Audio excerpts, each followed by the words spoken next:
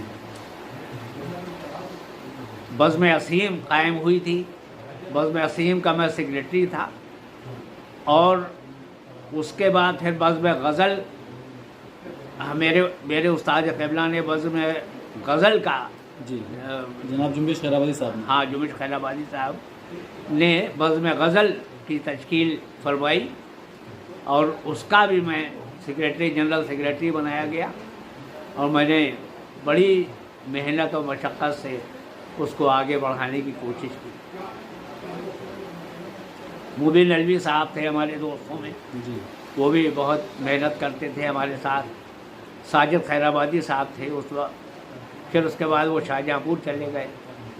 جیسا کہ شاعری میں بہت ساری صنفیں ہوتی ہیں, نظمیں ہیں, غزلیں ہیں, نعتیں ہیں. اس میں اگر آپ سے ہم پوچھیں تقریباً کتنے صنف سخن میں آپ نے اب تک تاب آزمائی کی؟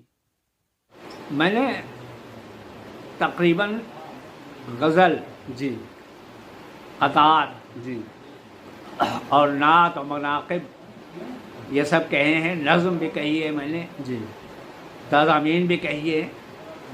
تضامین زیادہ نہیں کہی ہے, جی لیکن نعت و مناقب کا ایک مجموعہ ہے میرا. جی جی غزلوں کے 2 مجموعے شائع ہو چکے ہیں. پہلے مجموعے پر مجھے اردو اکیڈمی سے انعام بھی حاصل ہوا ہے. شاید اس کا نام آب گوہر تھا. پہلا مجموعہ میرا آب گوہر تھا. جی جی 1995 میں جی اس کی اشاعت ہوئی ہے. فخر الدین علی احمد میموریل کمیٹی اتر پردیش لکھنؤ سے کے مالی تعاون سے شائع ہوا. جی اس پر اردو اکیڈمی نے مجھے انعام عطا فرمایا. جی اس کے بعد دوسرا مجموعہ میرا نعتوں کا 2009 میں شائع ہوا جمال لازوال کے نام سے. جی اور تیسرا مجموعہ 2016 میں جی جس کی رسم اجرا بھی میں نے خیر آباد کے مدرسہ بشیر العلوم میں 2016 میں کی تھی. جی تو وہ مجموعہ میرا ظرف گوہر کے نام سے جی شائع ہوا. وہ بھی. حضرت استاد شعرا میں آپ کس کو اپنا مشعل راہ مانتے ہیں؟ بھائی سب سے پہلے تو مشعل راہ میرے استاد قبلہ. جنبش خیرآبادی صاحب. اس سے بڑھ کے تو کوئی مشعل راہ ہو ہی نہیں سکتا. جی اس کے علاوہ جو مخصوص شعراء میر غالب, اقبال, جگر, اصغر, جی حضرت ریاض خیرآبادی اور عصیم خیرآبادی, جی یہ ہمارے جو شعراء ہیں جی جی یہ متاثر کرنے والے حضرات ہیں. اور ان سے کون نہیں متاثر ہوا ہے؟ جو اس میدان میں آگے بڑھ رہا ہے وہ ان حضرات سے متاثر ہوئے بغیر نہیں رہ سکتا. آپ نے تقریباً جو 45 سال یعنی کہ آدھی صدی ادب کی خدمات کو انجام دیا ہے اور جو تجربات آپ کو حاصل ہوئے ہیں ان کی نسبت سے ہم آپ سے صرف اتنا جاننا چاہیں گے کہ جو آج کل کی نوجوان نسل ہے جو شاعری میں اپنی تاب آزمائی کر رہی ہے ان کو کیا مشورہ دینا چاہیں گے آپ؟ مشورہ مجھے یہ دینا ہے جی بچوں کو جی کہ جو بچے آگے بڑھ رہے ہیں ان کو اساتذہ کا کلام زیادہ سے زیادہ اس کا مطالعہ کریں جی اور اردو کے الفاظ نئے الفاظ جی ذہن نشین کریں, سیکھیں. جی اور کیونکہ اردو کوئی پڑھنا نہیں چاہتا ہے. جی شاعری کرنا چاہتے ہیں لیکن اردو پڑھنا نہیں چاہتے. تو لیکن یہی میرا مشورہ ہے بچوں سے جی کہ اردو ضرور پڑھیں، اگر اردو میں شاعری کر رہے ہیں، اردو زبان میں شعر کہنا چاہ رہے ہیں، تو تاکہ اچھے الفاظ ان کے ذہن میں آئیں اور اچھے الفاظ وہ شعر کی شکل میں ڈھال سکیں۔ ادبی نظریات کے حساب سے جیسے کہ آج کل دور بدل گیا ہے بہت زیادہ، تو جو سوشل میڈیا آیا ہوا ہے، فیس بک ہے، ٹویٹر ہے، ان سب کا کیا کردار آپ کی نظر میں ہے ادب کے ماحول میں؟ دیکھیے سوشل میڈیا خدمت کر رہا ہے جی اور اپنے حساب سے کام کر رہا ہے وہ، جی کیونکہ پہلے تو یہ میڈیا تھا نہیں، بالکل بالکل تو لوگ اس کی وجہ سے اتنی شہرت نہیں حاصل کر پاتے، بالکل اور اس میڈیا کی وجہ سے جی تھوڑا بھی اگر کوئی آگے بڑھ گیا ہے جی تو اس کو اچھی شہرت اور اچھا نام حاصل ہو سکتا ہے۔ جی ہمارے بہت سارے ناظرین ہمیشہ جیسے کہ خواہش کرتے رہتے ہیں کہ جو بھی آپ کے مہمان ہوں آپ ان کا کلام بھی ہمیں سنوا دیا کریے، تو آپ سے تھوڑی سی گزارش ہے کہ ایک چھوٹا سا کلام آپ ہمارے ناظرین کے لیے اگر پیش کر سکیں۔ دو چار شعر جی، پیش کرتا ہوں کہ ورق ورق ورق ورق جو زمانے کے شاہکار میں تھا، ورق ورق جو زمانے کے شاہکار میں تھا، ورق ورق جو زمانے کے شاہکار میں تھا، جی وہ زندگی کا صحیفہ بھی انتشار میں تھا، واہ واہ واہ، بہت عمدہ۔ وہ اور زندگی کا شکریہ، صحیفہ میں بھی- قتل ہو کے میں قتل ہو کے زمانے میں سرفراز رہا، میں قتل ہو کے زمانے میں میں سرفراز قتل ہو کے زمانے میں سرفراز رہا، جی جی کہ میری جیت کا پہلو بھی میری ہار میں تھا، سبحان اللہ واہ، کہ میری جیت کا پہلو بھی میری ہار میں تھا، میری کیا ہار کہنے- میں تھا۔ کیا کہنے سے؟ اور یہ بھی شعر دیکھیے، دوسری غزل کے دو شعر پیش کر رہا ہوں جی کہ کون جلتا کون بجھتا ہے یہاں پر دیکھنا، کون جلتا کون بجھتا ہے یہاں پر دیکھنا، آندھیوں تم بھی چراغوں کا مقدر دیکھنا، آندھیوں تم بھی چراغوں کا مقدر کون دیکھنا، جلتا کون بجھتا ہے یہاں پر دیکھنا، آندھیوں تم بھی آندھیوں تم بھی چراغوں کا مقدر دیکھنا۔ بہت عمدہ بہت عمدہ۔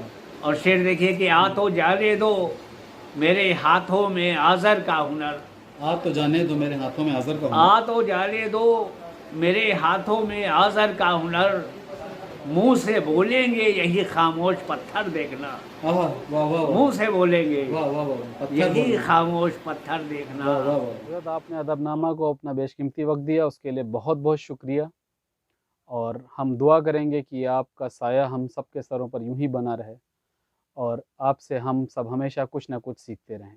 تو دوستوں، یہ تھے جناب سعید الحسن خان گوہر خیرآبادی۔ امید ہے آپ کو یہ ایپیسوڈ بھی پسند آیا ہوگا۔ اگر پسند آیا ہے تو آپ اس کو لائک، شیئر اور سبسکرائب کرنا بالکل نہ بھولیں۔ ملتے ہیں پھر کسی دن، پھر کسی نئی شخصیت کے ساتھ، تب تک کے لیے خدا حافظ۔